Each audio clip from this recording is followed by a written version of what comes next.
All right. Well, guys, it's Sunday, and yeah, Sean's Canadian and Chaz is black, and I'm actually white. So You're yeah, not white. It's way to start the ruin the joke. motherfucking show, ho. Are you just trying to go outside? You're and Start not the good old- black. motherfucking show. You're not black and you're not white. You're just cracker. And guess what? A menace will beat Chovy. Start the motherfucking show. Yeah. Start the Are motherfucking you on show. Cloud9's Start payroll the- like Sean start was the like show. last night? All Start right, the so we show. found Look at my out. thing. Shaq- No, look at my thing below there. All right, let's go.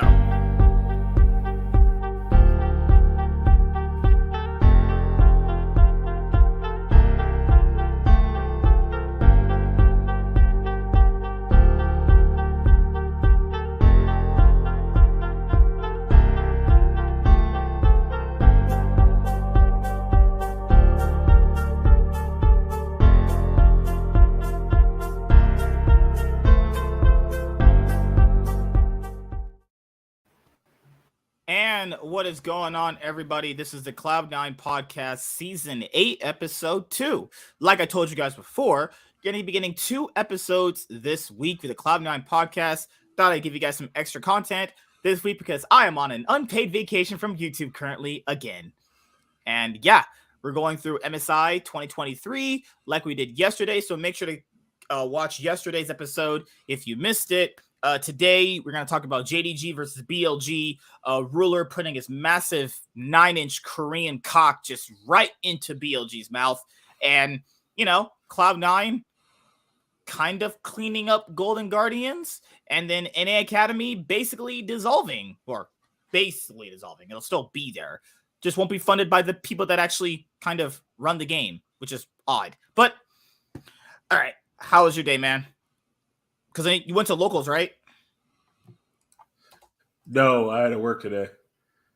No way. What? 6 days this week? Really? 7. I thought you were off Saturday, Sunday. I am, but they have to find someone to fill in. That's why I do. I'm the new guy. I gotta. You better got like paid double. Yeah. Okay, so basically, since you're like the new guy, you got to take the fall first if someone calls off, right? No, this motherfucker just quit. This bitch just quit. She just said, "Fuck it, I ain't coming in." But you said all the job is basically just looking at cameras and sitting down. Oh no, yeah, no, it was easy. Wait, hold on. It was easy. The lady quit a security job where all you do was go in, sit down, look at cameras. It wasn't because of that. Thank God, because I would have had a heart attack. No, I don't know why she quit, but she just quit. Yeah, she was. I don't know. Why does Amaranth have big titties? I mean, plus she wasn't on time anyway. Like you can actually clock on your phone. You could be driving into work, 15 minutes late, clock in on your phone, and they won't know you're late. Amaranth is streaming with Lily Pichu and Stella Chu. I hope she eats them out later on. Like just pussy juice just going everywhere. It's one of the easiest jobs. Like literally, I get there, I make sure everything's fine, all good. Yeah. And then I just log into my Amazon account and watch whatever movie or go on HBO Max. Yeah. You know what we should do for Sean? We need to create a Twitter account and just name it 824 posting their L's. Or was it? I go on Showtime. But that would be the shortest Twitter account ever, though. There'd be no tweets. Showtime. What else? Illumination posting their W's. That's a Twitter account we need to make. That's gonna be the. It's gonna be the first Despicable movie, and that's debatable. To a lot of people. To me, I like the first Despicable movie. First one was really good. I like the first movie. The next two, I'm like, I'm good. And don't get me started. Don't get me started on those Minion movies. Yeah, the first Despicable Me movie was all right, and that's it. The Mingus movies are cinema. No. The Minions movie is the literal definition of a cash grab. You got people who already. No. That's not what it is. It's like the equivalent of like grabbing your car keys and waving it in front of like a toddler. Yeah. Don't you like yellow dildos yelling Bob? First of all, they're not yellow dildos. They're yellow Molly pills. They look like fucking pills. They look like big old pills. I thought they were just Mexican immigrants. They came over, they immigrated, and they started doing charity work for a white man. Jesus Christ. Is that what they are? They're all like immigrants. They come from a different country. They don't know our language. They work for a white man. They think that is their leader.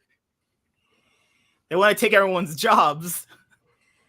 Just saying, the Mingus movies are pure, unfiltered cinema. I can watch them all day. MSK, you ain't shit. You ain't shit. But yeah, we'll have a little bit of talk about MSI 2023. Do some NA Academy talking. Yeah, just chilling, have some fun. You know, Sean is literally on Cloud9's payroll. I swear, Fudge could go like 0-20 in some games, and he would go, "Nope, it's the everyone else's fault." Is this motherfucker deaf? I swear this guy's deaf. If Fudge could be Doran 1v1 at level 1, it don't matter. When Doran's playing, I don't know, like Gwen, I'll give him credit. Because we know if Doran gets Gragas, Fudge might just go down 0-10. I swear this guy has like dementia or is deaf. Oh no, he does. He Sean, all those energy drinks right in his brain. Yeah, like I said, he was bad yesterday in that series. All right, I just said he wasn't in 2021 and in 2022, and I'm glad this guy's muted by accident right now. And I just said in 2022, yes, he didn't really play well, obviously, but he was up against guys like Zeus in his group, so you couldn't really blame him as much. Yeah, you do. If he's supposed to be a really good player, yeah, if he plays badly, I do get to blame him. So if LeBron just went on court and he just went like 0-60 in 3-point shots, do you not blame him? This is NA talk about 0-60. Guess who got blown the fuck out of the playoffs again? Your boy, James Harden. Well, the same week Niski loses internationally. Hallelujah! Praise the Lord. God. James Harden gets eliminated from the playoffs. How many times is that? It has to be a record now. Has to be 6 years straight since 2017. So when was the last time he made it past the first round of the playoffs? You mean second round? Second round. Yeah. No, 2018 2019. This when he was on the Rockets, right? It was 2018 when they were on the Rockets, and that was when and even then they had Golden State. They were up 3-2 on Golden State. In Game 7, they missed 27 straight threes. Mm-hmm. They refused to go beyond the 3-point line. They would say, "Oh, we could just shoot out of the slump," and they literally were up by 20 and lost by 30. Mm-hmm. I remember that. That is Houston. That is James Harden is a choker, and so is Niski. These people are just straight up chokers, man. Like, I don't even know. Like, it's hard to say for Fudge because his career is still relatively kind of young. But Niski for sure is James Harden of League of Legends. He's had one bad international performance, all right? Sean, please show me your paycheck stubs from A24 and Cloud9. I need to verify. You already agreed that I said MSI 2021. He played really good, actually. And Worlds, all right? So you said that's 2 out of 4. Worlds and then that year? Yes, and again, I'm not saying he played good in 2022 Worlds. What I'm saying, though, is, again, how well do you think any player from EU or NA in the top lane is going to do against players like Zeus? You are absolving him of playing badly by using that statement. No, I'm not. Because I'm not against Ben, even though he's like the best top player right now, but I'm not. No, what I'm saying is, like, yeah, I know he's not going to, on average, beat these guys, but he should at least still play somewhat good, right? I'm not expecting you to win. At least look good. He didn't even look good. He just got fisted. Like the porn star I'm looking at right now. The entire team did in 2022. Like he got, when the top he got like please pretty show much me no your paychecks help from the NHL. Okay, what? From the Canucks. I know you love the Canucks. Show me the paychecks. The Canucks are too busy abusing their workers at the Blueberry. Show me your paychecks from the LA Kings. Please show me them. Menez is the best middle laner in the LCS right now. Motherfucker thinks they cheer for the Kings. Oh my god! Yeah. The Kings are looking good, right? Or not looking good, but they achieved better than I thought they were going to. Hey, man, Menez out here making Gory look silly in this bitch.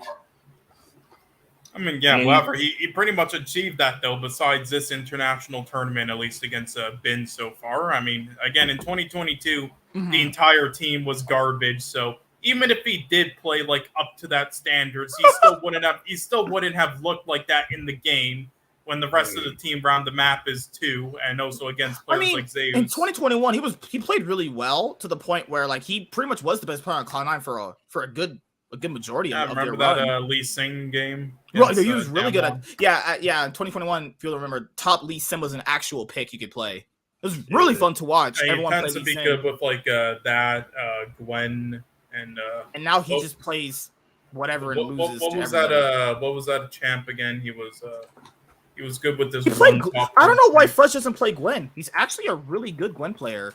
You know, that was supposed to be his strength coming into the league, is playing those other champions like Gwen. He plays Kennen, kinda, I guess. Yeah.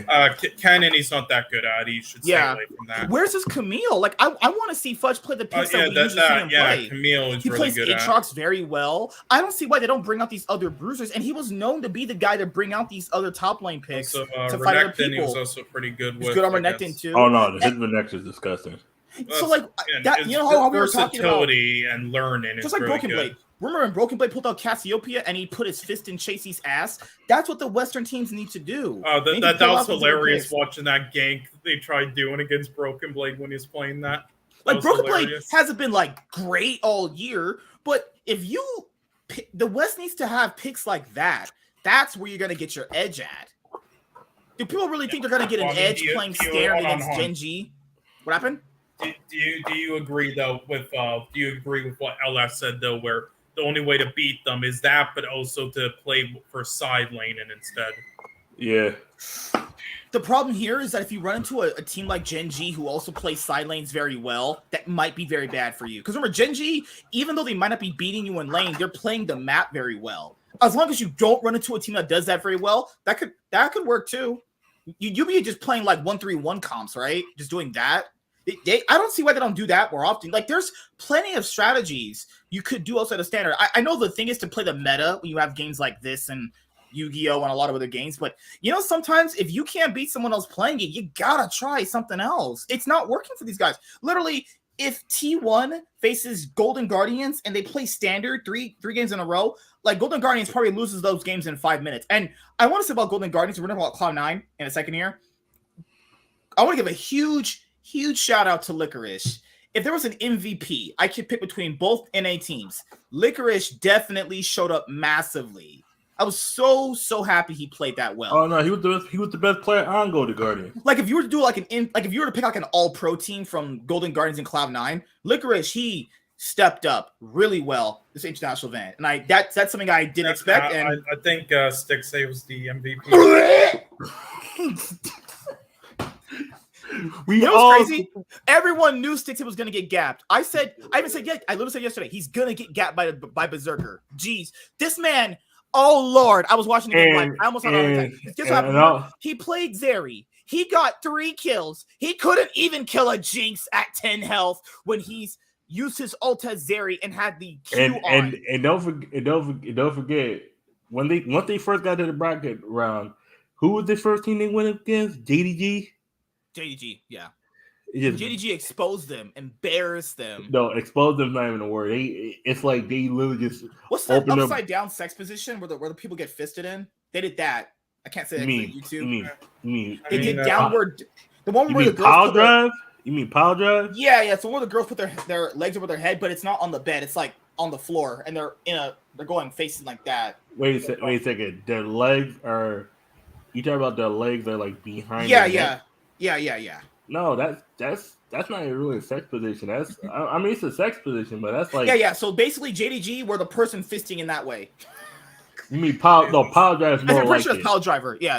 No, pile drive where the girl did all right. But either way, I'm just saying, Stixay played exactly like everyone expected. He got how do you get? I understand Berserker's really good. Berserker is insanely good, but he's played Berserker all year. He's if he can't even beat him. If he's played him all year, because Ruler made that guy look like he was just his bitch. I'm sorry. Hey, the way it was in the finals was the way it was today. 3-1.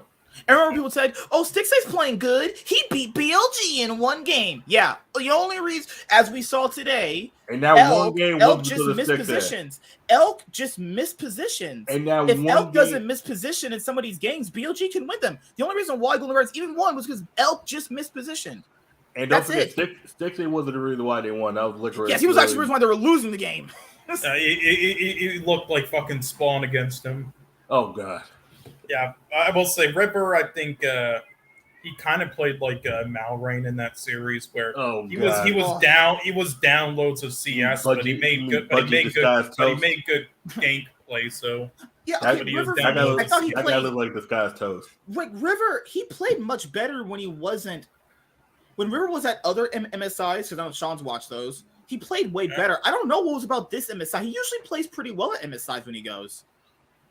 You know? Well, I think he played again. He played all right. It's just he was down CS a fuck ton, but I swear to God, if he's the Rengar I see in my solo queue games, I might just. Okay. Look, the Rengar, that Rengar game I deleted from my memory because I was so bad. But the other two he did all right. But yeah, he was. Yeah, I won't say he was the worst player on their team. Malrain. No, I actually feel bad. Malrain. He was down CS but made good plays. So I actually feel bad for Golden Guardians to a certain extent because even though River wasn't exceptionally good, he played all right. And Gory, I feel like Gory was misdrafted for throughout the series. I feel like Gory had standout games. The reason why I think they couldn't win more than they could, I think they just reached their ceiling with Stixay. If they actually want to get better, they need to just replace him. He's just terrible. Yeah, but do you think he makes any like good shot calling plays or no? That'd be the only reason why you keep him. No, Why that's else would Huhi. you- Yeah, That's who. I'm Huhi. pretty sure all that comes yeah, from Hui then. Yeah, probably. I mean, with Because Gory, remember, his brain tells him to take Ghost and Flash on Zaya. And don't forget half the time because Licorice he can speak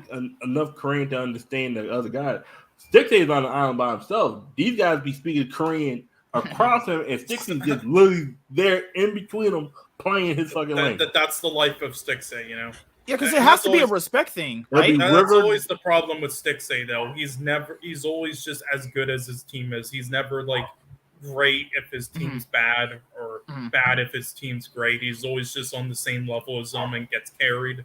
He was a direct reason why they were gapped and just always down in gold. He was the direct reason why. Even despite Stixay being as bad as he was, he actually played pretty well, given the circumstances of basically had the weakest ADC in the tournament, guys. And yes, Stixay was worse than like wild card ADCs. I promise you guys, if people like Rout and Wako and Yutapon were on Golden Guardians, they would look a whole lot better. Did you think it was worse than Karzi? Yes. Karzi actually played pretty well. I think Karzi played pretty well. Karzi did. Karzi was the only player on Mad Lions doing anything well. Yeah, he stepped up this year.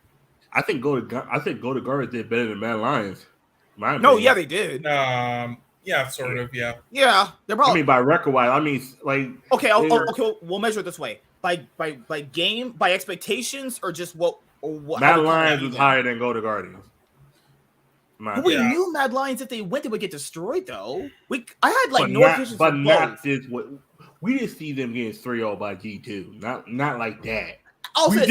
We did Guardians, despite Elk's throw, they did get a game. They won something. We did see Mad Lions get obliterated. We did imagine them getting obliterated. I mean, I will say, okay, it's hard to say. Yeah, who played worse, Golden Guardians or Mad? I would say Golden Guardians played a bit better. I think Golden Guardians never was super high up in Mad Lions. Okay, I'll say this because this thing. Mad looked decently good against T1 in one of their games. They didn't win the first game, but they looked that's their best game they played all tournament. Each game they got worse.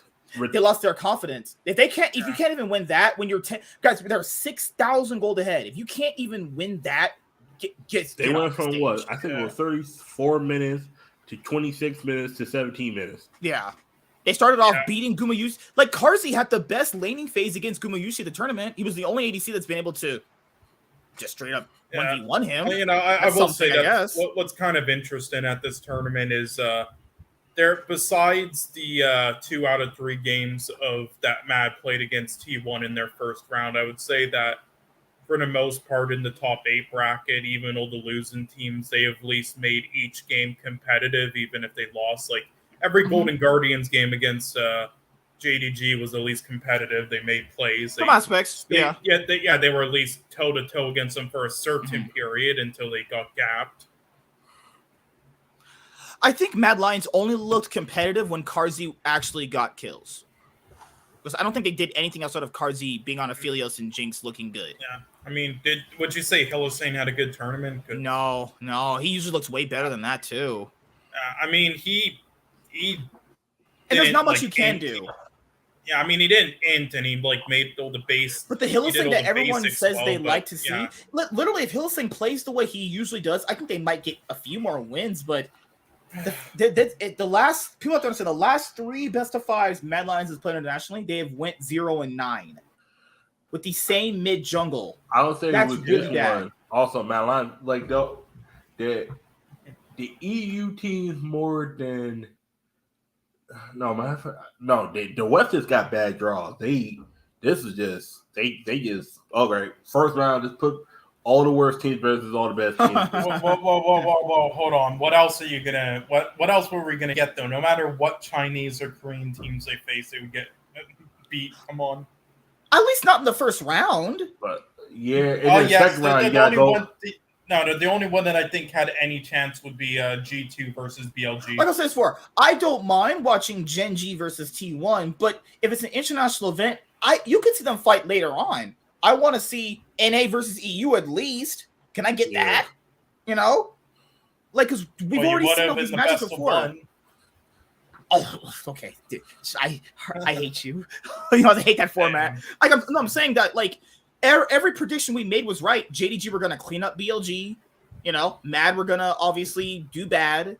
You know, yeah. Cloud9 were going to beat Golden Guardians at least. It's crazy because if Cloud9 lose against Gen G on Tuesday, the only games they would have won would be against someone else from North America. That's pretty bad. That's horrible. Yeah, especially because Golden Guardians or Cloud9, they could have easily at least won one game, but they didn't.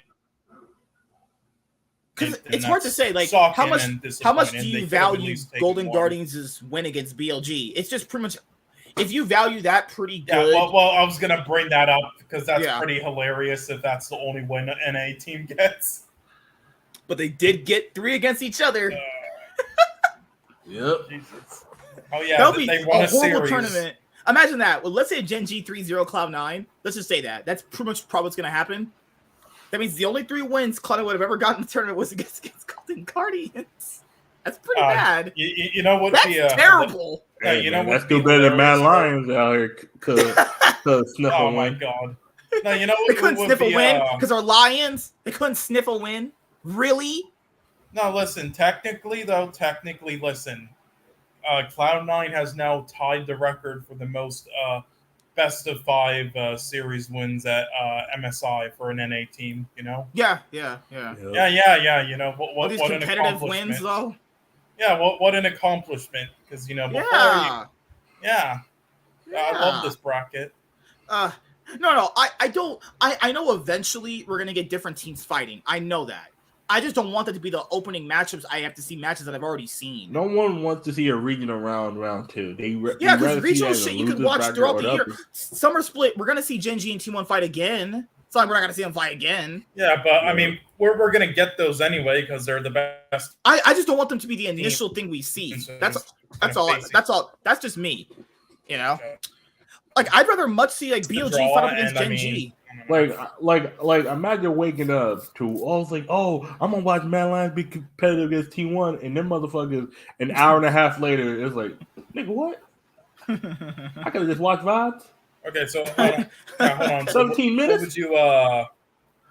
Would you prefer maybe if they if they instead of doing like a draw as random as they did, they more so like formatted it in advance with like what regions face who with the seeds. Because I was gonna bring that up too. So it's just about watching the same shit again.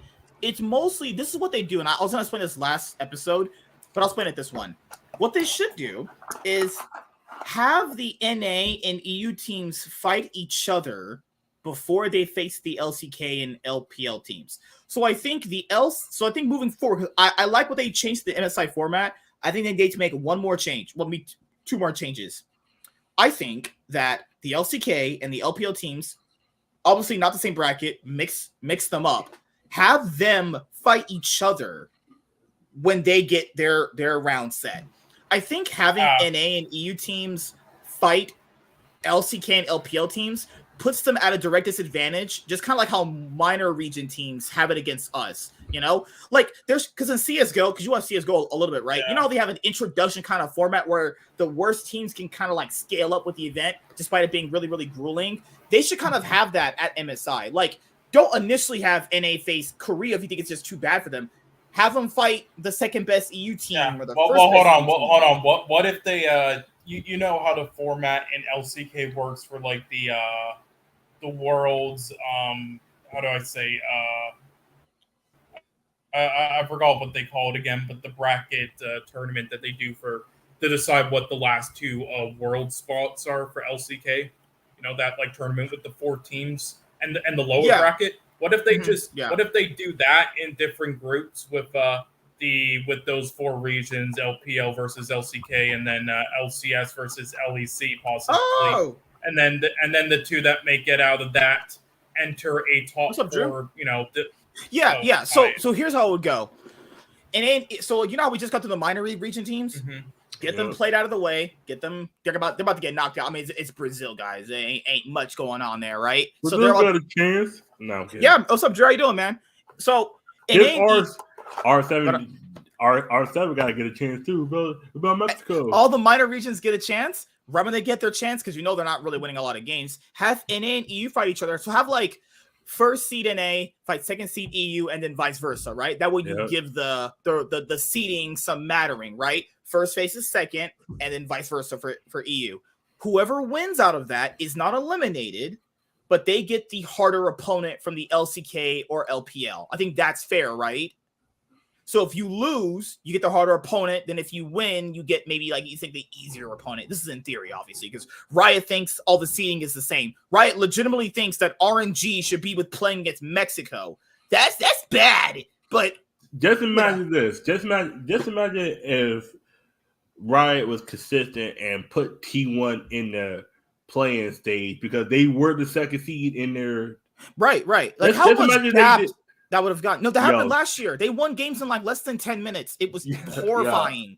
I do want to see that T1 versus. I'll show you games. I'll show you what T1 was in the playing stage last year. They wiped the floor with them motherfuckers.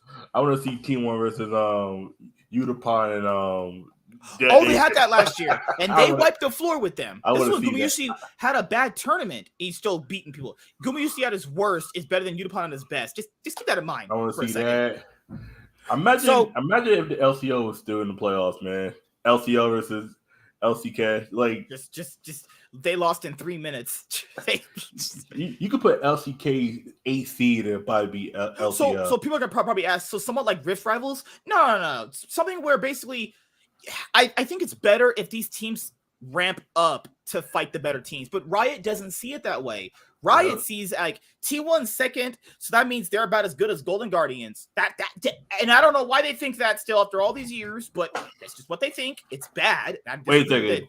They think who's what as good as Guardians? Based off how Riot seeding works, they kind of value all seeds the same. So like last year, you know, RNG was 4th in LPL and they got to be with playing teams. They value a 4th LPL seed as much as like a first seed from a minor region because you're 4th, they're first. It's just some of the biggest backwards logic ever. It's so trash, man. And that's what I think needs to happen. So just have NA, EU fight each other after the minor region stage.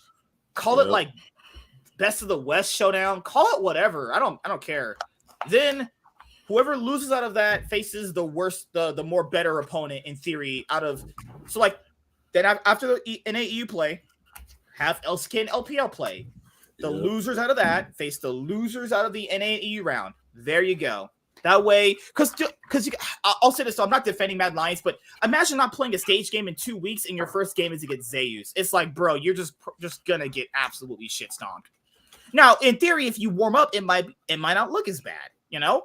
And also there is that's why I think the LEC should just be one whole format, like you talk about this in NBA too. Like in NBA, you're not facing the best team in the conference finals, and instantly you gotta ramp up. There's a reason why the NBA and the NFL you have to ramp up. Like just throwing you into the fucking gutter, facing the best team is not good. You will get destroyed. Yeah, but Riot likes this format because it's chance for upset. I think the MSI format is better and way improved This is kind of the format that I've always been asking for. Just tweak it a little bit. That's all you have to do. Just tweak it a little bit. Just don't value minor regions the same way. Like this guy is arguing with me in a comment section on YouTube. He's like, BLG's a play-in team because Riot put him there. I was like, yes, that is factually true. But let's really think about that fact. Is BLG really a play-in stage team? How unfair is that? They're not, but they did not win their their division or league. That's me. Yeah, that's the thing is BLG should never be in a play-in stage ever. That is so unfair to a minor region team to have to face that. No, but my thing is, do you go back to one team only, or do you go? No. You just don't put them in the same. The issue is they did not win their conference. That's me in that sense. Even if you are that's why I said you punish them by making them face the first seed in the LCK. That would be your punishment. So your seeding would automatically determine, hey, if you're second, you have to play first LCK. Because I think that's because to be honest with you, Gen G would have wiped the floor with BLG if they played. It's not really like that's not a crazy statement, right? No, of course. It's like at the same time, it's like it's messed up, but it's like you kind of have to punish.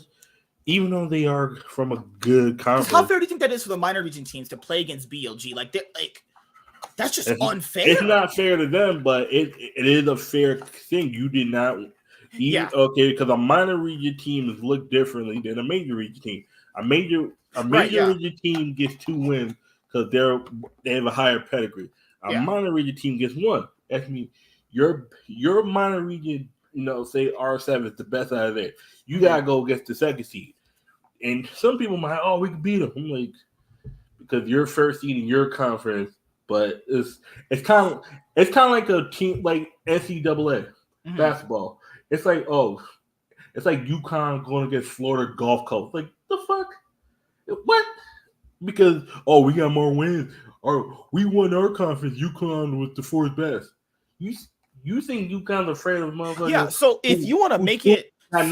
People get the hell out of here. Because if you want to punish someone for not making it, you could even do it where, since NA has had poor international showings for essentially every year outside of like a few years, put both NA seeds in the playing stage. If you really want to punish them, because let's be honest here, NA is more than enough to take care of them.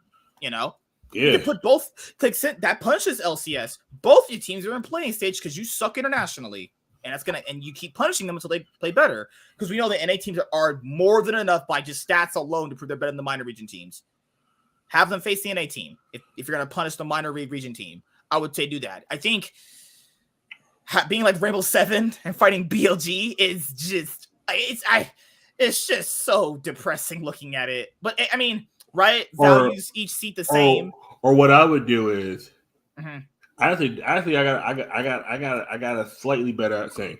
The 4 major regions, whoever wins their split, LEC's got to merge theirs into one because Mad Lions being 1 seed is kind of bullshit, but that's a whole nother story. Yeah. How about you put the first 4 seeds, those teams who actually won their conference, right? Like you put them in the second round. That's me. You automatically they're gonna have to wait a little longer to play. But you put them in the second round. Because the reward is less games to play. Less games. And then now you put the second seeded team in the first round. That's mean they have to face whatever minor region gets out. Now you just leave playing to minor regions. Minor regions are gonna get beat anyway, but now they get a chance to feel like they're in the bracket stage. Yeah. Because that's all my thing is. I know they're going to lose. I have no issue with them playing. I know they're not going to do shit. But I at least want them to get their values worth getting better practice coming internationally. Yep. And the minor regions are going to be like, we can crush NA. All right, play both NA teams then. You can crush, but try and crush both NA seeds then. Because it's like, it's like what if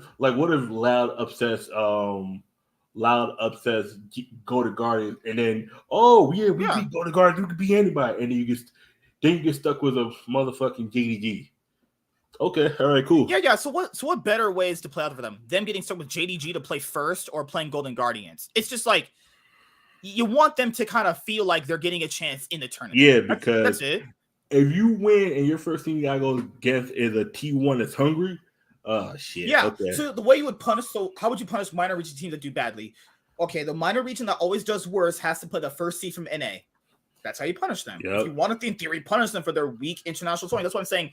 Since the LEC has had better international showings, that's why I would say you got to bring back the LCL. You got to incorporate the LCL back in. I know they suck, but you're going to need either that or you're going to have to bring up the top 2 teams, or you just region. or whatever minor region that's had relatively more success, depending on how you look at it. Like maybe more games ones. Yeah, give them maybe a second seed.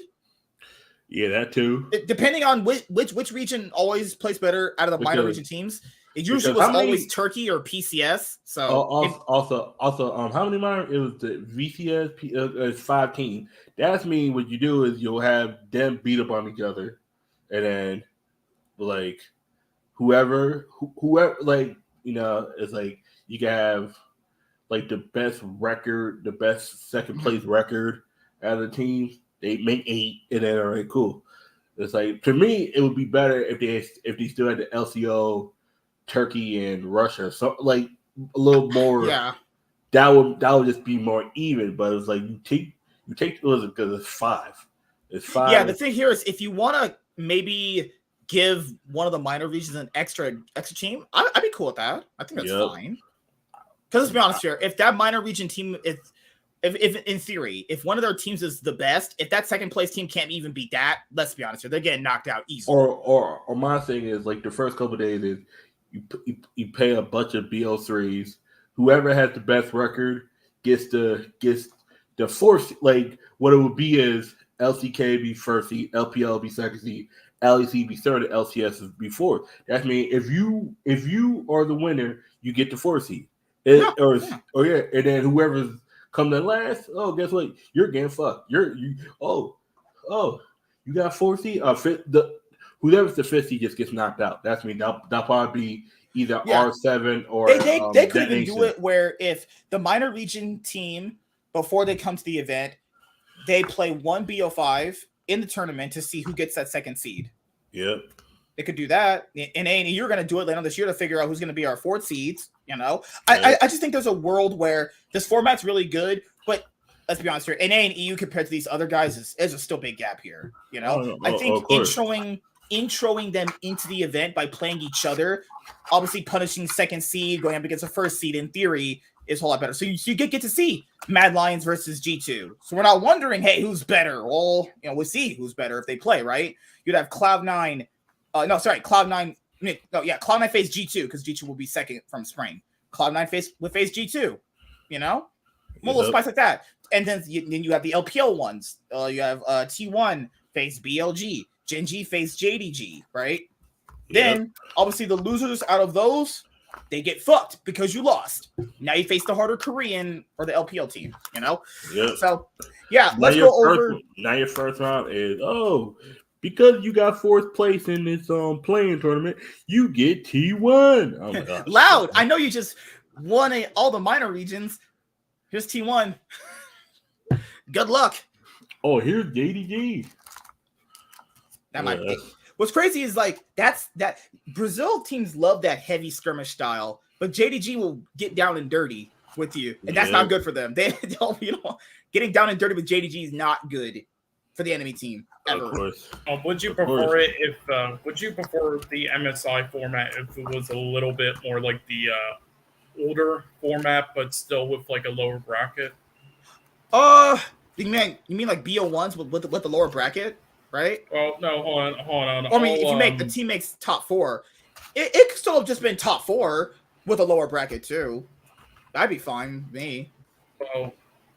Sort of. Hold on, Let's be honest here. It would literally just be the 4. It would just be LCK versus LPL playing each other. Probably, but with double limb. It's just all it is. Yeah, I believe I was on this other stream, and I believe I wrote this up. With once every year, G2 sneak it in. G2 might sneak in, Get Sean, why are you writing paragraphs? What would you think about this? No, what would you think about this as like a thing? So there would be 2 of those. Right? This is the older format, right?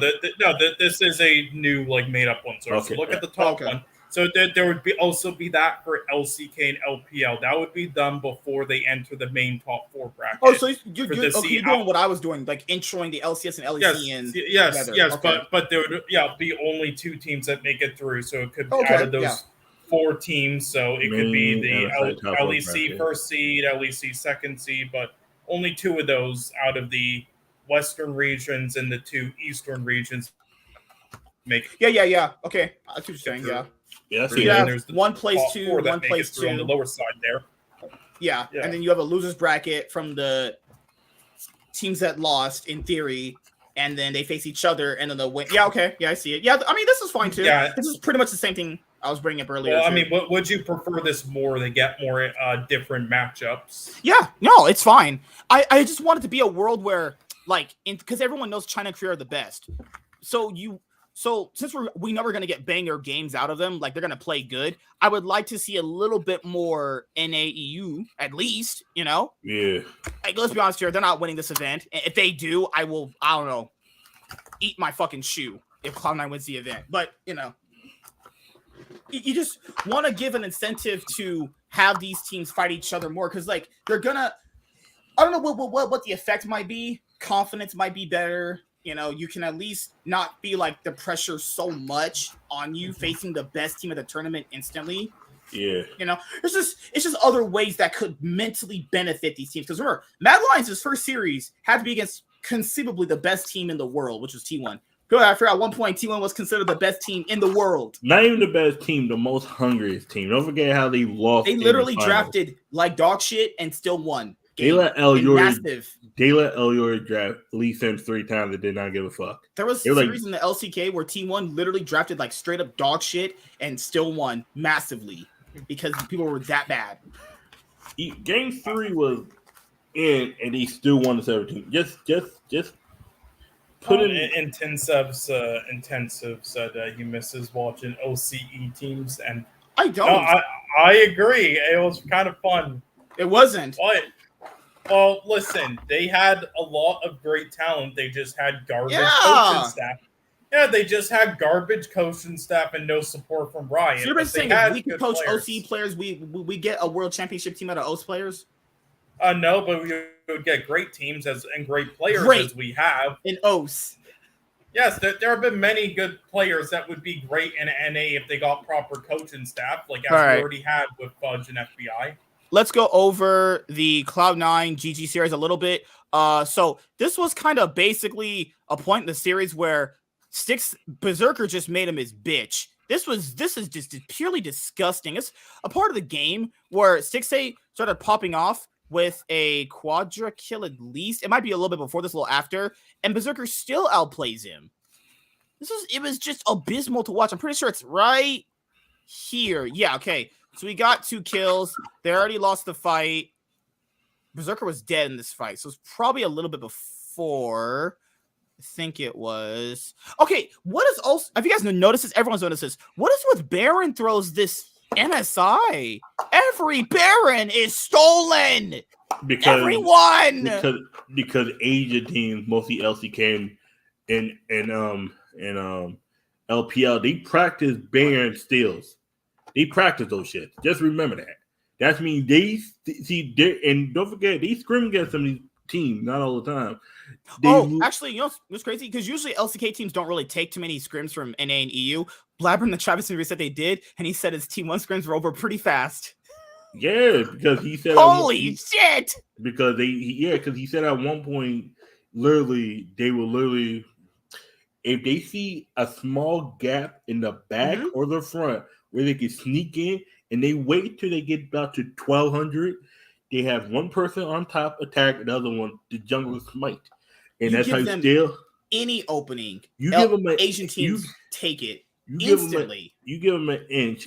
See, these Asian teams know how to do more with an inch than porn stars do. Like okay, so 6A was trying to act like he was Guma UC. Okay. 6A was trying to play League, and he did. Yeah, he killed Blabber here. Okay. And then right here, Licorice played well. Great slam into the wall right there against the Menace. Right here, 6A attempted to play League of Legends, started popping off really hard. Is this spot right here? I think it was. Please tell me it was. Was it the spot? So Stixay walks around. It was right here because they had lost the team fight. Gory, he was playing Talia.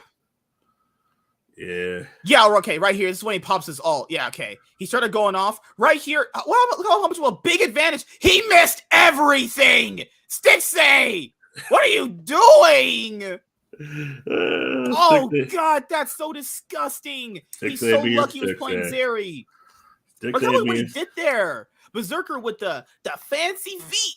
Cloud9, you need to mega. His contract's over after this year. You need to mega pay that guy. That's the best ADC this org's ever had outside of like Sneaky and Sven, obviously. Yeah, This look at that. If they don't keep him, I'm gonna. Jesus they cannot let him go to another team. That's a play. If they don't keep him, I'm gonna pull. This is what's gonna happen. Double F's gonna retire at the end of the season. Berserker's going to one of the seas. If that happens, holy shit! I might be in first place team because I'm saying right now because his contract's over after this year. They need to get this. He literally deserves the bag. It's not even that he should get it. He deserves the bag. If you play like that on my team, there's no way we're gonna lose. Obviously, when I play League of Legends, I look like Berserker too. But it's just how it happens, man. Right? You guys don't believe me, right? Nah. Okay, so Stixay's playing League of Legends, right? Stixay got out-kited by a Jinx with less range, and Berserker had 10 health. You and I played with ADCs like that before in ARAM, where they literally just missed their whole shit. You're like, dude, I want you to show people how, just like yesterday when Chovy did that amazing stopwatch. Look how impressive this is. So he's backing up because he realized, hey, I can't fight that. He's like, Stixay's gonna mess up. I don't respect no ching chong American. They just pops him, just destroys him. Look how disgusting that is. This is the only champ Stixay can play outside of Tristana. Yeah, literally, he can only play Zeri and Tristana, and he got outplayed by a Jinx with 10 health. That's how it be, man. With no support, no mid laner, no jungler, and Fudge just respawned. He did make a little bit of a misposition there. He should have just kept walking back down to his own base. I don't know why he walked forward like that, but if you outplay someone that hard, I wouldn't really give a fuck, honestly. If you did that to me, I might have just mentally boomed off the stage because that is just borderline, just insane. I like that flank was great there too. And Golden Guardian should notice this. Why would Gragas not flank you there? They're kind of leaving Stixay open against a Gragas like that. Right here, she just back up. Why would he not flank you like that? Gragas is perfect for flanks. He just went in, threw his fat belly at him, and slapped him in the face. That's what Gragas does. Oh my god! And why isn't Sven going more? What is he doing? Yeah, Sven played that bad. He should have just walked up and saved him. He could have just walked up and ate him. Fudge was just so happy he lived there. Sven actually should have walked up and just ate him. Yep. I mean, it's not like he's gonna die. There's an Ahri there, and if you walk into that, you're probably dead. Berserker did badly miss position right there. I mean, at that point, the game's already over. It's like he can't. I mean, to be fair, though, I think his, again, Sven should have probably given him the heads up there. He had vision, right? I think he did. Before this. So where's the team at? Because I kind of want to know why he was there. Okay, let me back up a little bit. Okay, so. Wouldn't M&S know that he's coming M&S is right here. So they would have to know. You have to know companies like Poppy and Gragas are going to flank you. So it should always be conscious that Licorice is going to be behind them. Berserker recalling. Oh, he recalled in such a bad spot. Yeah, that's really bad. Wait. Oh, my God. Why wasn't Sven closer to him so he could flash easily and capture? They were too close apart, and Berserker should not have recalled right there. That's just, no, you cannot recall like that in the middle of an open area with the Poppy. Or Kha'Zix. Or any of these champions, actually, right here. No. Because after this, they won the series. Now, everyone was talking about this game 4 with Nidalee. I don't like Nidalee as a champion. I don't know why people pick it. Nidalee's a worthless champion. I mean... No, Nidalee's really good. The issue with Nidalee is... Nidalee's definitely better for Summoners Rift than ARAM. Because ARAM, because you're in such a small contained area, you just get killed immediately. Once you know... Were you guys concerned that now we're going to lose this game? Nah. And people said it looked close. I mean, I don't think there was ever I'm gonna tell you why, in a game where it really swung in their favor. Fudge played really well in this game. I'm gonna tell you why. I'm gonna tell you why C9 had this. They had the poke with Blabber and Berserker. That right there alone is the reason why they won. because you got the E of Varus plus Nidalee was her spears. It was in a team. In a team fight, a lot of times all you need is them two in the back. I think the reason. Sorry, continue. I was just gonna say ADC diff. That's just me. Yeah, still beat the shit out of him. that too. But I'm saying I was more just going off the champions, like what. No, Jace is there too. Like Fudge played the last 2 games very well on Gragason and Jace. Why did they give him Jace? They can't even beat him with Jace in North America. Why would you give that to him right now?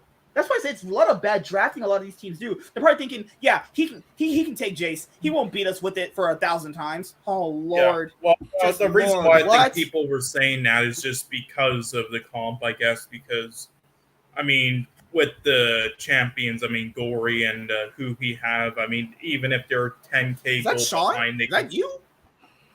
God, that looked like Paul. Jesus Christ. Anyway, Lord. No, even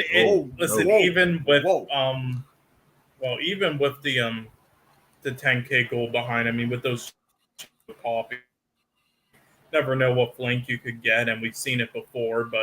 And especially when Nidalee, Jace, and Heimerdinger this late and into the game, so I guess that's why they said that. But still, the gold lead, because the gold lead was too cute. Because never. Yeah, here's the thing. Even with that possibility, it's still it was impossible to me because not just because of the gold lead, in my opinion, but just because I feel like they didn't have the skill to pull that off. I think the only way that would have happened is if Cloud9, messed up again with their positioning as they did in Game 3, which is also sort of like what G2 did last year in spring against Misfits. So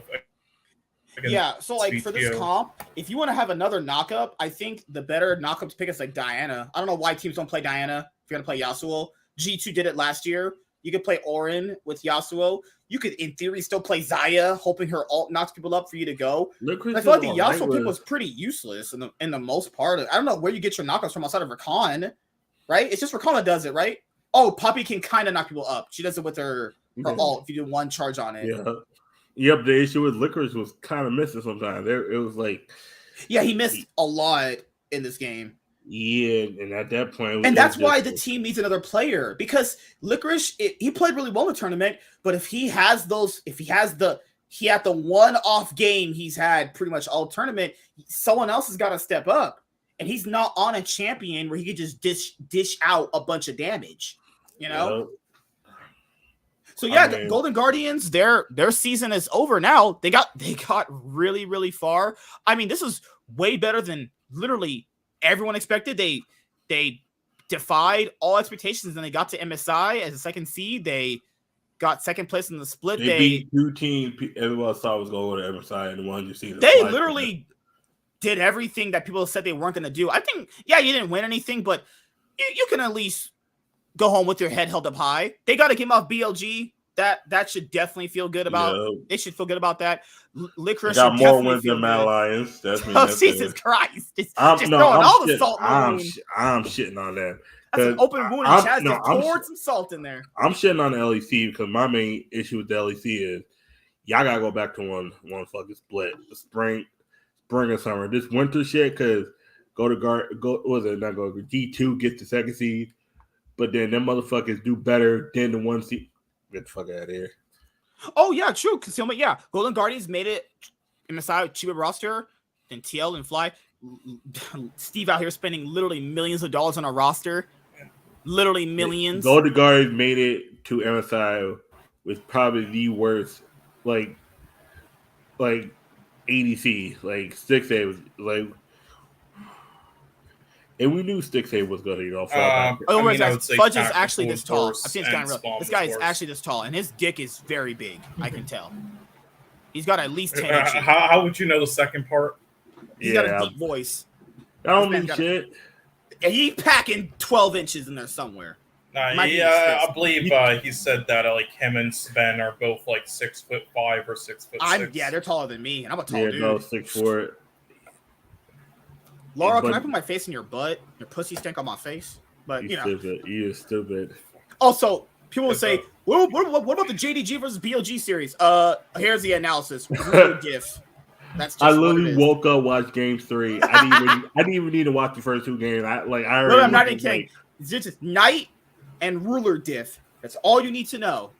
Ruler took his fist and shoved it in their ass. I saw.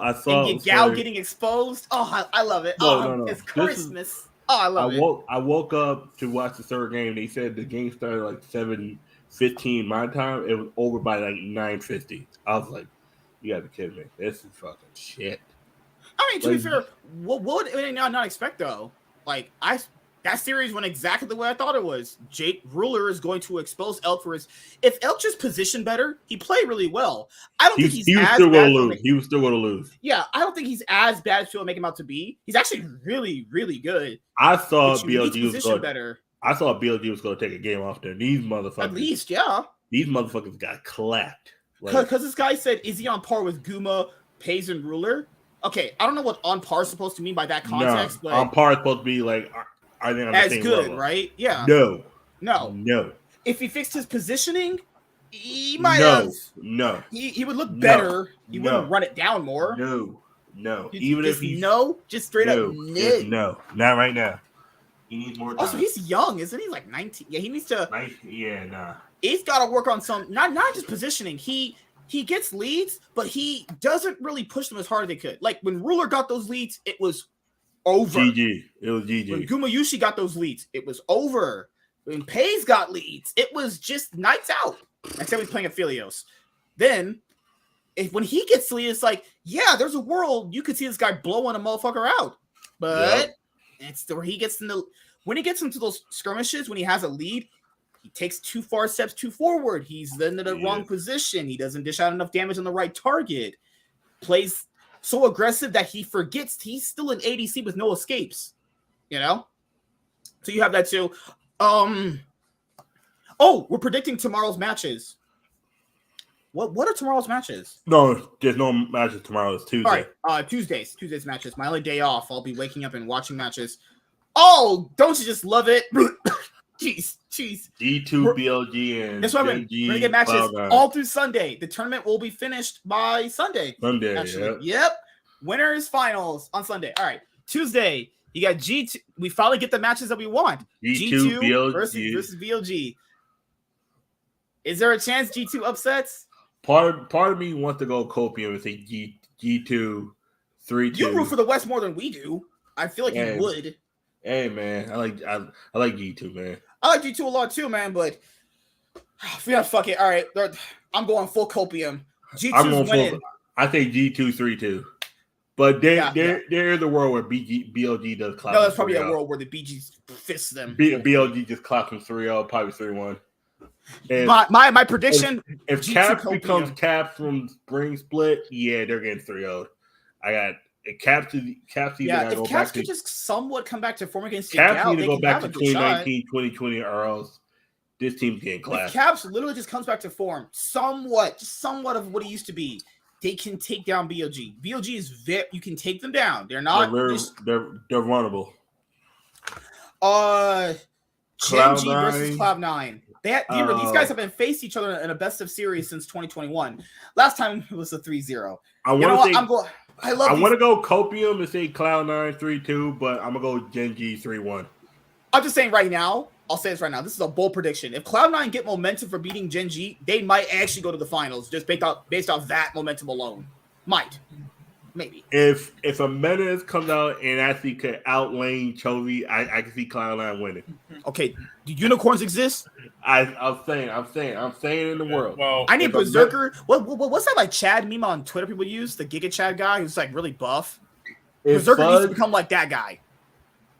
Berserker needs to become that's the only way. If Berserker just stomps. Literally, you have to. Berserker and Blabber have to have the series of their life to get through Gen G. Gen G are just the better team in like every regard. Well, to be fair, I mean, they're gonna look at Gen G and think that they're not too special, like at least in most lanes, because Peanut and Doran plays a slow, safe game, so they're probably gonna go too aggressive and pick like Fiora. It's crazy. all the orgs that I support are all facing each other. Good God. Well, you don't support T1? What do you mean? Oh I'm sure. T1 fans are great. Yeah, T1 and G2. If people face Gen G around here, we don't have people going around with trucks harassing people. We just have people. Could you imagine if they lost that Gen G series? What they would do? No, but there's someone on Twitter who calls himself literally the Church of Chovy. Chovy supporters are really weird. Just saying. Yeah. Those people are really weird. Your timeline. I want to go Kobe and say Cloud9 wins, but I just I'm going Gen dude. It has to be a way. It has to be like that TL versus IG series back in 2019. There's no way Cloud9 should realistically be Gen G. They have better players mostly by far. Even if they have worse players, just by like mechanics, then game knowledge on everyone else is so much better. Everybody needs to be on point, because okay. Let's compare the players from both teams. You got Doran versus Fudge. If Fudge wakes the fuck up, I think he could compete with Doran. I don't think he's better than Doran, but I think he could compete. They need to not give Doran Gragas. That needs to not happen. Oh yeah, If I see a Gragas pick for Doran, I'm not watching that first game because I know you're going to get destroyed. No, I'm not watching that game. Period. I swear to God, if they give that man Gragas, I'm not watching. If they fuck around game 2 or 3 and they give Doran Gragas GG, Peanut Blabber. Depends on what. Even if because Peanut doesn't really play carries like that anymore, but it doesn't matter. If you give him like Wukong or Maokai, Peanut knows exactly what his team needs to win. Yeah. Blabber is going to be trying to be the carry jungler, and it depends on the matchups going forward. What if you do this sort of? If neutralizes Blabber's aggression, I don't know how Blabber gets out of that. What about this? Gwen, Nidalee, or Elise, and then Galio for the off jungle mid. If Peanut is picking Nidalee at his old age... No, I meant for Cloud9. I don't think Blabber should play Nidalee into Peanut. Well, Nidalee or Elise, and then Gwen neutralizes and his Galio. aggression on Nidalee, it's over. I just don't see a world he outplays him. Because Peanut's really good at neutralizing another aggressive person. I think Blabber needs to be on something like... Not like Nidalee, but still have value later on. Like Kha'Zix. If you give him Kha'Zix, that'd be more okay. I'd be fine with that. Like Wukong is fine with him. Like Maokai. Yeah, Kha'Zix should be one of your first 3 picks.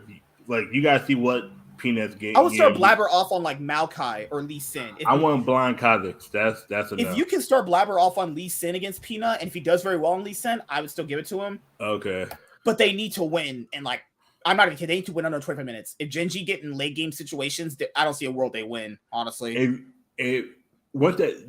they got to win by second Baron. After that, it's they can't throw a Baron against Gen G. That game, as we see in the T1 game, that game's over. Throw a Baron against Gen G and they get Ace, and then if Gen G has the chance to get Dragon Soul or Dragon Soul is done. All right, mid lane, Chovy versus a Menace. All right, bot lane. Go on, so. I'm Menace is going out here. He's going to finally expose Chovy. He's being a mid laner. He's trying. A Menace is going to expose Chovy for what he is, a choker. Yes, I said it. No, I'm kidding. But we're clipping that, and we're going to use that out of context every time. So if they get destroyed, we can use that as a clip. Chovy's ass, all right? Oh, yeah. All right, Chovy must have no hands that day. Faker smashed his hands with a hammer, and he must got food poisoning. He's going to pull Soaz. You're in London, right? Just serve Europe's food is known to be bad. Just serve Chovy some shepherd's pie, and get him sick. Ain't that hard, trust me. Chovy versus a Menace, yeah. Let's go to the bot lane. Okay, bot lane. A Menace. Try your best, buddy. Just try your best. A courage, man. If you give a Menace Cassante mid, he might not go down 0-5. 30 CS. He won't outlane him. I can tell you he won't outlane him. He'll definitely be in lane. He'll be there. Will he be impactful? That depends on how the game state is. What's your definition of impactful?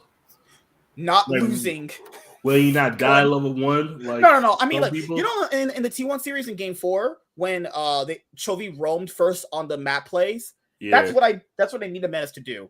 Kind of like he played against the Golden Guardian series. He needs to, if he could play like that against Chovy, I'm not saying he'll win, but there's a way it could pan out. They'll look better. Okay. Bot lane. Pays and Delight versus Berserker and Sven. Okay. Yeah, it's kind of just Berserker versus the world there. Yeah. It's Berserker become Michael Jordan 1997. Like Delight's not had the best tournament so far, but I mean, I'll still take him over then. yeah, like I mean, that's. I mean, I support both the orcs. I don't care who wins either way. Realistically, I win just by watching them play against each other. But I just don't see a World Cloud9 really win. I mean, they might win it. They might win a game, maybe. They might win the game. We don't know. They might win all the games. They might 3-0 these motherfuckers, these choke artists. Chovi's out here just choking like a motherfucker. And then there's a world where a meta loses late and was it by 5 minutes they go over get the Drake and then it really depends. Like someone's gonna have to take the reason why they gave him Galio was because they needed to give him utility because he wasn't even laning well against Yagao. And now we gotta hope this guy plays carries against Chovy. It's like, yep. Ooh, this is like one of the biggest mismatches all year in terms of predictions. But I think it'll be a banger series. This might be the series that people expected from the BLG one. I'll say Genji win 3-1. It might be a really close game 4 where Cloud9 might win it. No, this is what I think it's going to be. I think it's going to be Genji stomp first 2. Cloud9 reverse sweep. No. Cloud9 steals game 3 and game 4. There's a stolen Baron at 22 minutes, and Genji just pushes the shit in right after. And literally, the team fight goes bad. Fucking, they get waxed, and next thing you know, Genji's just going down the middle lane and pushing this shit in, and goodbye, Cloud9. At least, because I think Genji will still win 3-1. I at least want Cloud9 to be competitive. That's all I ask for. Just don't get destroyed. I think there should be a game that they should win where Berserker gets super ahead, but then I think they'll choke it. I'll go 3-0 Genji, but I hope they at least get one game. That's what I'm saying. At least make it competitive. For the other series, I'm gonna go JDG versus T1. Woo! I'm gonna go 3-1 G2. Okay. Okay. Okay. I'm going 3-2. G2. Yeah. I actually think G2 will win. There's a good chance G2 wins this. The Copium's there, boys. Bot lane has been better than Elk. No. Copium is saying. I just snorted crack. No. Copium is saying Cloud9 is going to 3-0 Genji. That's Copium. That's going to happen. Well, the only role that's a dip for against G2 is Broken Blade, and that's because Ben has just been a monster. So all the other ones, I mean, what Yike I would say is as good as Jean, or pronounce his name. Yike's played pretty well. I'll give it to him there. Even with Caps being disappointing, I would say he's at worst as good as Yagao, and then the bot lane. I mean, why are you laughing? The bot lane. The bot lane could honestly go either way. I mean, hey, Hansama and Mickey X were competitive against Pays and Delight in a way where that game 4 against G2, not the game 3 where Genji troll draft, but that game 4 there was a moment there. You're like, this is pretty close between them. It's like it could go honestly either way. I knew Genji was going to win because that's how Genji play. They like to think that you're going to like that. Genji's like that girl that's going to make you think you're going to get lucky, and then at the last second they just And now we have the last on Thursday, the banger of all bangers, JDG versus T1. You know who I'm going for. Come on, son, stop playing. I got T1. Knight versus Faker. We wanted to see this for a very long time. Zeus versus 369. Damn, he's so fine. Pimple face chink bitch. Kanavi versus Owner. This is just great matches across the board. The only big mismatch is Carrier versus Missing. I think that's the only big mismatch there. Because Missing stayed be missing. He's still missing. In this series, he might just not even be there in this game. No. Missing is still missing. Someone put out an APB for Missing because he is his name. He was missing, but just luckily BLG's bot lane is damn near. Pure factor in. These are the two best hyped up ADCs in the world, Guma UC and Ruler. This do T1 win this?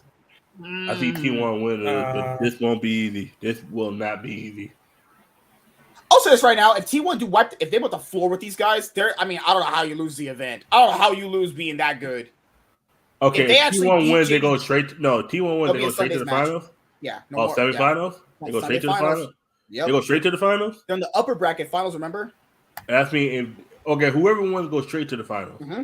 Oh Yeah. shit. Okay. If you're in the, because it's same way in the LCS. Remember when you had 100 Thieves TL last year, upper brackets semifinals. So whoever wins this goes to the finals. That's the last team. That's the last grade boss.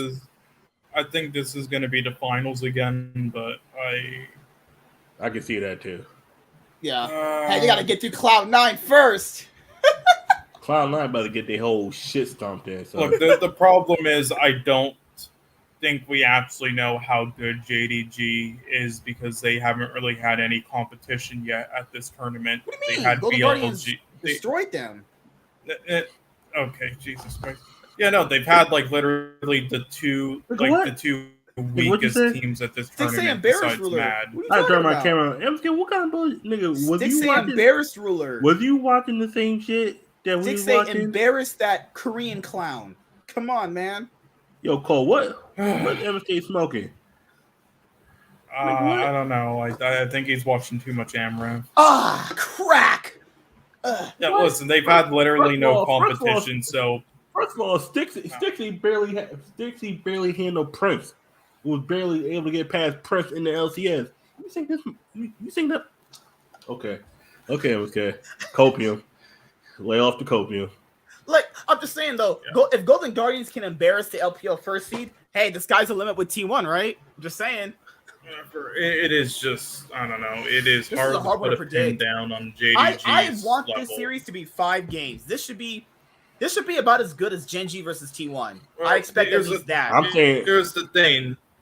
Because they've had no competition, basically, I'm gonna have to say T1 3-1. But if I actually, saw JDG face tougher teams and they did well, then I would have said JDG 3-2 probably.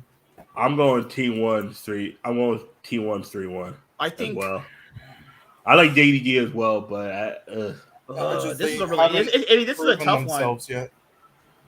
Because no offense, the LPL this year was kind of weak. I'll do it a twofold way. I'm gonna have one prediction, but I'll do it a twofold way. Because this is the problem here. Let's say T1 loses series, right? You don't want to be the team facing them. I'm being honest here. Whoever, it doesn't matter who wins out of this, you do not want to face them. Because T1's floor mops G2 and Cloud9 anyway, right? Like, the baddest T1 can play is still better than them playing at their peak, right? Because if you're Cloud9, you want T1 to win this. I would not want to face T1. Last year they faced T1, and they lost in 3 minutes.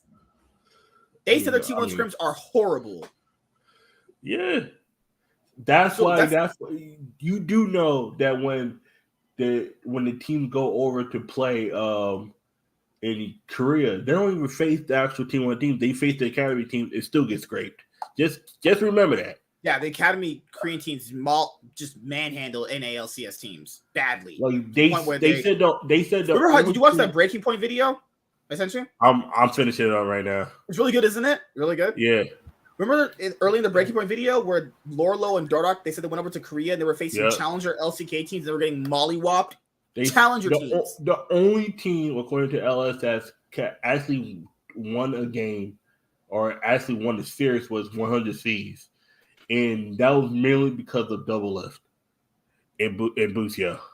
Closer somewhat, like one game. I'll say T1 win this. They said Bearden was getting clapped and Tenacity was getting there not existing. JDG, outside of all the teams left in the tournament, JDG is going to be the only team that could hopefully expose T1. T1 have weaknesses, like pretty glaring ones.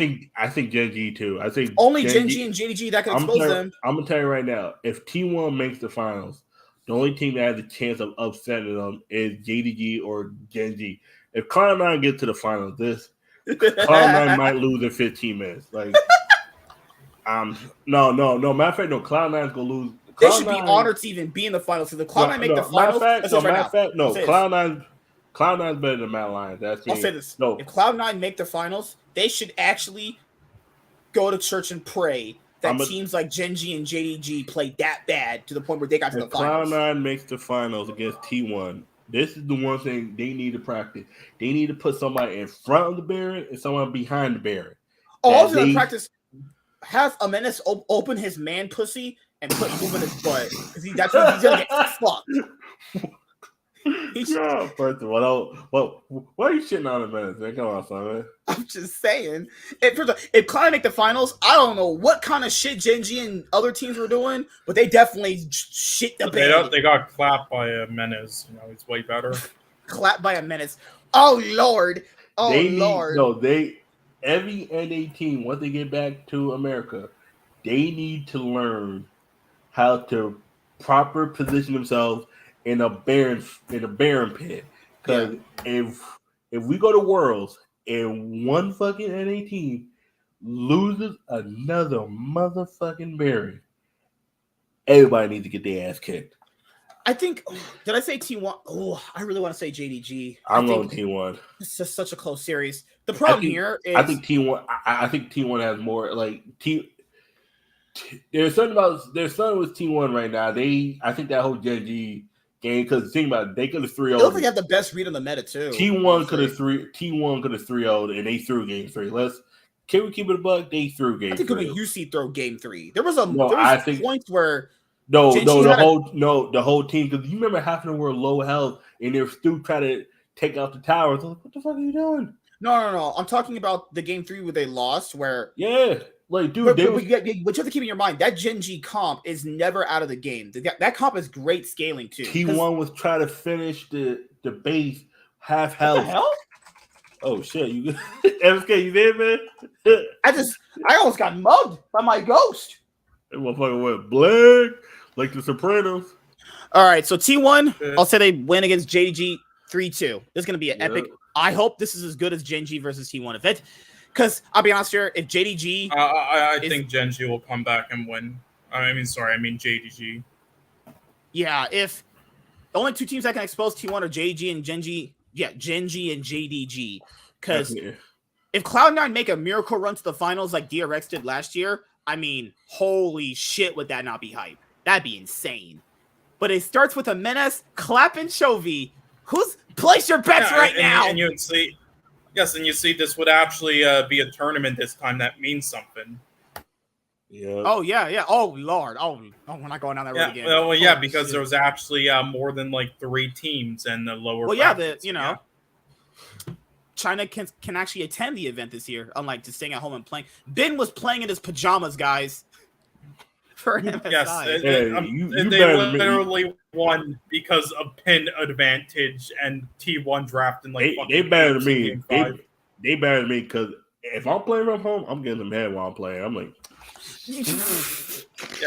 They had such fucking pin advantage at MSI from playing at home. It was such bullshit. Of course, someone's getting pinged. Someone's getting pinged, right? I got G2 3-2, Gen G 3-1, and I got T1 3-2. There you go.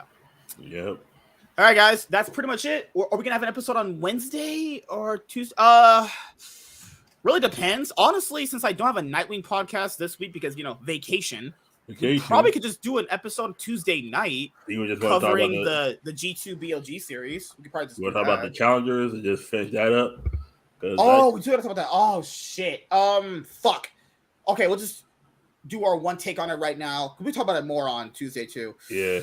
All right, we'll make it fast as possible. 5 minutes. All right, I'll have you guys go first. All right, Sean, what do you think about the NA Academy scene kind of dissolving? I fucking hate it, but what are you gonna do? I understand, LCS teams and such not wanting to be a part of it, but I just think how they're handling it overall is stupid, and they're just killing off the entire scene basically. It's really dumb and makes me wish even more now that they would just merge those other minor regions with the LCS already. Because if they did that, then they could have CB law and such still, but as got a werewolf in your house? Yeah, fucking dogs, Jesus Christ. Yeah, because if they did that, then they would be like regional leagues, developmental leagues, and they would still have those, and then it would keep that scene alive, with the viewership and development players. Fucking dogs. Dude, because I know people have various opinions about Challenger League. My personal thing is people took the academy scene for granted. a lot of years, man. Like people don't. People bring up all the bad things with it, but there were some bad things. There was some shady shit going on there. Not like shady as in like illegal. I hope not. Yeah. I meant shady as like teams were basically using Academy as backups for the LCS players that didn't get teams. And the salaries were really inflated. Like people were already paying a lot of money for their LCS squad. There was Academy players making like 200K. Losing in BO2s. We had Academy players making a lot of money to incentivize you just playing Academy. And I feel like Academy has never really been that utilized in North America, just in general, right? I think it was heavily misutilized, but if Riot don't care about, because it kind of sounds like because it's the orgs that voted for this. So that's not to say that they can't have a challenger team or field one. This is just going to take away the mandatory rule of just having one in general. So yeah, my thing here is we're going to have to see how this plays out. I think there was good and bad to the NA Academy scene, but I do think a lot of people were really capping for it. Like a lot of these people never even watched this to begin with, you know? And most of the teams without Academy players, right, have imports anyway. People are like, I don't want my region full of imports. The team you mostly root for has imports. So you're already capping out your ass, and you're a liar about what you're saying. No, so, some people are, but like the biggest issue is, it's like, of course, this is the American way. Like, of course, let's tank our American, system and just start importing people from Asia, just like how the American, businesses do. Yeah. Not building cars in America. Let's get the cars from Japan and China and all that. It's like, yeah, I'm not surprised it happened. I'm surprised it took this long. Like, yeah, because I'm sad to see it go, because a lot of these players that came up, now it's like you either go collegiate or you just because like, and it used to, because how like the NFL, like NBA has NFL the draft thing. We used to have that. It was called Scouting Grounds, and it was called Scouting Grounds like the way you guys have probably seen it. It was way more NBA like back in the day, because you know how Riot was trying to be like, oh, we're gonna be like the NFL. They had it like it. They did have it like that. They just stopped doing it because people never watch. Like people don't watch the same way they their mouth says they do. Because Riot put this up because the viewership is low, not because they don't really maybe want to do it. If viewership isn't there, they don't see a reason to do it, Then, like, Jack could obviously field the best players from Scouting Grounds. He did it with Vulcan. He did it with Blabber. Blabber comes from Scouting Grounds. So did Spica. Blabber and Vulcan were on the same Scouting Ground team. There was other players that people have known that came into the league that have been Scouting Grounds too. Yeah, no, that Scouting Grounds, like, year in general, there were loads. Like, Palafox was in that year. Like, there were many great High players Cake in Lord. That year. Spica was. Yeah, Blabber was. Dokla was. He was there. I liked when they did that, because it showed they were trying to be like the NFL, but that's a different story. It's just, well, we're going to have to see how this plays out, because I think that, what's it called? The LCS Association of Buttfuckers? They're worthless. They don't do shit. I know that guy was talking all that stuff on Travis' video. That's been a joke since it was made, man. That's been a joke since it was made. Guys, they made Darshawn president of that. Yeah, he was just fucking around on Cloud9 Academy for like 3 years. Just singing for bitches at a bar, trying to scrim against. Yeah, it's just Lord. Just Lord. It's this thing, like, because with NA orgs, if they see a good player in an academy team, they could just get them realistically. You don't have to field one for that, right? Well, why would we do that, when we could import because NA orgs don't really make do with very well with their scouting. It's just, there's good and bad with this, but I think people really, really oversold how much they watch Academy. Guys, Academy VODs got like 1,000 views. And I was probably like 100 of them. Yeah, like motherfuckers weren't watching that shit.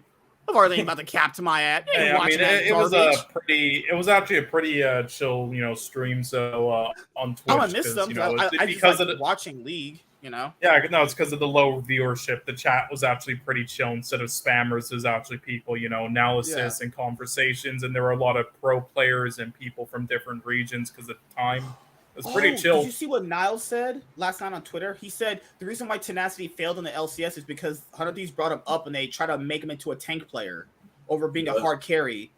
I mean, that's a twofold thing. Yes and no. A top laner playing competitively has to get good at tanks. The best top laners in the world play tanks. So that's not the issue. I think what he's saying No, is that they didn't trust him. They didn't trust him. They gave him carries. Tenacity definitely played carries. He played Jax multiple times. MSK, you already said it. It was the wrong team. This is the wrong team. They don't need a carry. You have closer and double as your carries. I don't know why you need a carry top laner. Yeah, I don't think he played that good, but I think that was partly because this was just the not right team for him. What they needed was Sunday. They needed hit like they needed a player like Solo who knows he's just gonna be a tank player. They needed Niles. No, Niles, he might have been one of the worst timelines I've ever seen. No, Niles is horse shit. You're forgetting about Cillian. I mean, Niles played Olaf, attempted to play Olaf, right? Yeah, well, he got like one kill, with. I think it's disingenuous to be like, no, Hunter Thieves did not let him play carries. That's just a flat out lie. No, they let him play carries. You have to get good at playing tanks if you're playing. To be fair, though, to be fair, the issue is that their comp and the way Tenacity plays didn't work. Yeah. Plus, you have to factor in. If you're playing a tank, your team has to be very communicative with a way that you play. Like, so if you're playing a tank, wait for playing a carry. The team has to tell you, hey, I need you here. I need you to block this. I need you to block that. These guys weren't doing that shit. They're supposed to think he's supposed to know that shit. He's not going to know that shit. Yeah. He barely knows how to play carries himself. Yeah, to be fair, though, I do think, with what Niles is saying, it's like, yeah, they did let him play, like, carries for a certain point, but I think they kind of, like, what, certain teams do is they trust players all the way. Like, even when Fudge was playing poorly when he first came in the first split, they still trusted him with all sorts of champs, but with Tenacity, it seems like it seemed like in the second half of the split and also the postseason, they literally just like put him on tank duty because they like didn't. It was trust a Band-Aid him. Situation. It's one of those Band-Aid situations where they don't believe in his carry potential. And they try to feed us the Tenacity's good. It's like he might have been good, but then you brought up I think that's horrible to do. Let's just use for example. You have to trust. Let's just say he is good. If he's as good as people keep saying, he might have just had a really bad split to show it, that's a very big possibility. I don't disagree with that. Then this is just a badly built team around him. They have a carry jungler, a carry ADC, a mid laner that also, and Pearson in theory before the season could potentially carry. Right? Pearson was done since 2022. He was done before. Yeah. This is just like it's not that it's too many cooks in the kitchen. That's just not the top laner they need. He's the wrong play style for that. Because why do you need a carry top laner that can't sufficiently carry on his own? Because if that's the case, you should have just kept Someday then. If that's what they really wanted, it came down to money. I forgot how they got him on a cheaper contract. Oh, because they let EG pay him, and then when EG released him, they terminated the contract. They just make a new contract now. At this point, Yep, it moved. Yeah, so I don't think it was a combination of them not letting him play carries. I thought he was going to get a chance I thought they were going to let him play carries at all. I initially thought that. No, they don't play carries. The thing is, they didn't play around him playing carries well. Remember that Fiora game he had? Looked pretty good. Yeah. They didn't play around him very well. Doublelift and Busio were just running it that game. People bring up that. That's the thing too. Like they were never just when he was playing carries, somewhere on the map failed all the time. Because you notice that stuff too. Everywhere on the map. Every time he got a carry, Jax, Fiora, did he get Aatrox or whatever? He got a few other ones. Yeah. Spearson or Doublelift were trying to literally be unemployed and homeless. So I can't really blame him. And plus, if you're gonna have veterans like Beerson and Doublelift on the team with rookie like that, you have to tell him what he needs to do. You just do. He's just not going to know. What we need is Marin as a coach. Well, guys, the episode's pretty much over at this point, I think. Anything else you guys want to say before we head out, besides how sexy I am, how good looking I am, the usual? Okay, that's a lie. All right. But yeah, Amenis is clapping Chovy, as these guys said. Yeah, gonna clap Chovy, and I will say though, if you're doing a stream Tuesday, I might not be there because again, Oh, that's good. I have hate you already. another stream every Tuesday. Oh yeah. Oh, fuck you, Best porn movies of all time is the next one, right? Oh shit. Oh no, not that apes tournaments. Hey, but that actually is a good idea. I'm gonna make that jokingly. What's the best porn star of all time? You know, there was actually a tournament I was gonna make for them. That's like sort of a joke. I'm just gonna make a best ape tournament.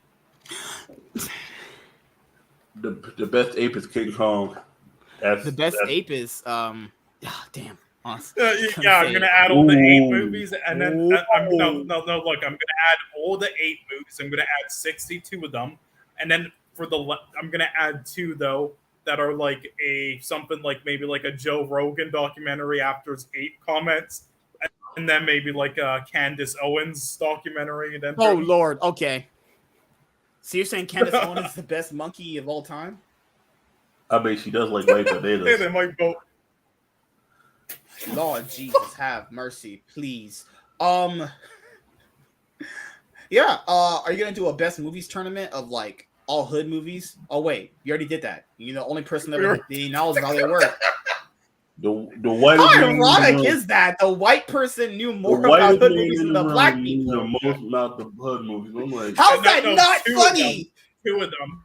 How's that not ironic? That's why I don't take that nigga seriously. Motherfucker said Phantom Menace was a good movie. Nigga, you should be ashamed of yourself, nigga. You was 20 years old watching that bullshit. So it was good. Oh yeah, he thinks Bel Air is fire. The show. Oh god. The reboot that's on NBC. I don't hate it. I just no Peacock, but yeah, I don't hate it. I just don't care for it. No, it's not like garbage, but it's like they made a mediocre, generic, cliche, overdone like type of drama film with garbage conflicts, nothing interesting going on, amateur acting. That just like some soulless thing, and they're just like, shit, how are people gonna watch this? Oh yeah, and isn't even like very good like filmmaking wise or anything. So they're just like, yeah, let's just title it Bel Air. Yeah, I think I hate stuff like that, man. Because you just call it something else. Literally, why can't they just call things like that something else? No, Bel Air is not the first. As long as if they would have called the first person Bel Air, that would have. Most people are gonna think that. Most people are gonna think it's like something tied to that, right? To a certain degree, but calling it Bel Air was actually good. No, there was a show I tried to watch. I just couldn't watch it. Was the Wonder Years. You know how they show you probably know how they have the older one with Fred Savage, right? Mm-hmm. Back in the 80s and 90s, they made a new one with black people. New family, say God, because if they would have made the Arnolds black, that would have been the worst. And they called it Wonder Years. I was like, all right, the first episode probably is the best episode in the way they tell the story of how a kid, grows up. In the Wonder Years from 1980s in the 90s, Kevin finds out his crush, Winnie, her brother died in Vietnam. All right, cool. You can't really do. I mean, you could do that as a black family, but it's too close. I don't know. What's a big major event that happened in the 60s for black people that people could get around? Oh, okay, let's do a family thing. We're playing baseball, and then you didn't hear it? Martin Luther King's been shot. Boom, right there. It's the easiest thing. It's the easiest way to. If you're doing a show about anything in the 60s, you just incorporate Martin Luther King. Easiest thing in the world. Yeah. Boom. Well, it's just easy what they did anyway with Bel Air. It's like a lot of people are like, hey, it's actually kind of interesting though with how far apart it is from. It's like, no, it's not. And you can do this with anything. It's the most cliche thing ever. This is exactly what Zack Snyder does with everything. It's like, hey guys, what if we made Aquaman a submarine? It's like, hey, what if we made Wonder Woman? Yeah. Now, what if we made Wonder Woman the daughter of Superman? Oh my God! Or it's like, hey, what if we made it? Now, what if we made a Friends reboot, but they're all prisoners? Yeah, that's just Prison Break. The fuck? Yeah. The fuck? Like, come on, son. It's like, oh, let's make Batman the Let's have black people all get together. Well, that's every hood movie ever. Wait, let's what? make Batman the son of Commissioner Gordon. I was like, that okay. That's gonna fuck up the whole. That's fucks up dynamic. lore by a lot. Yeah. That's me waiting. That's me waiting. How would you do Batgirl? Oh, they're gonna be brother and sister. Are they gonna butt fuck? Well, guys, we're gonna see All you right. later. On that note, thanks for watching. Holy shit. See you guys on Wednesday.